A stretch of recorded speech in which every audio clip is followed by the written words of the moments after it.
Справу незаконного захоплення українських моряків Росією почав розглядати Міжнародний трибунал ООН у Гамбурзі. Україна вимагає суд змусити Москву звільнити судна та їх екіпажі.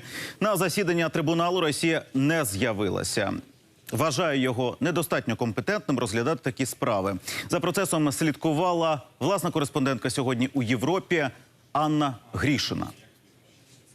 Це перше засідання Міжнародного трибуналу ООН з морського права за позовом України про незаконне захоплення Росією наших моряків в Азовському морі.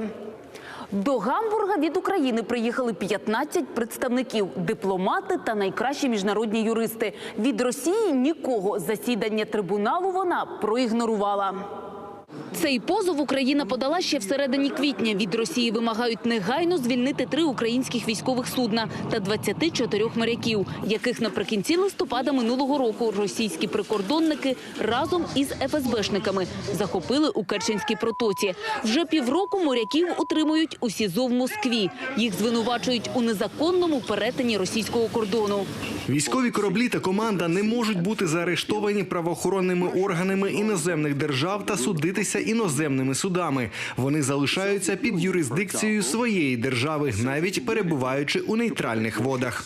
Українська сторона доводила суддям трибуналу, що наші військові кораблі нічого не порушували і у жодній військовій операції участі не брали. Вони поверталися до свого порту реєстрації у Бердянську. Ми оскаржуємо саме те, як поводяться з нашими кораблями і з нашими військовими моряками, порушуючи основне засадниче правило міжнародного права – це імунітет військових кораблів. Ми відповіли на всі питання, які були у судді протягом цього слухання.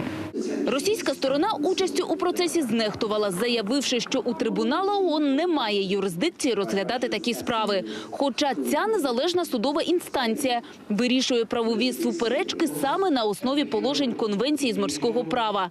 На слуханнях у Гамбурзі були присутні адвокати українських моряків. Стратегия освобождения захваченных моряков предусматривает различные инстанции, различные методы, различные подходы. В этом трибунале рассматриваются действительно вопросы, которые могут приблизить вопрос освобождения военнопленных. Рішення Міжнародний трибунал оголосить 25 травня. В українському МЗС сподіваються, що Росію все ж таки змусять виконувати його вирок. Адже це передбачено Конвенцією ООН з морського права.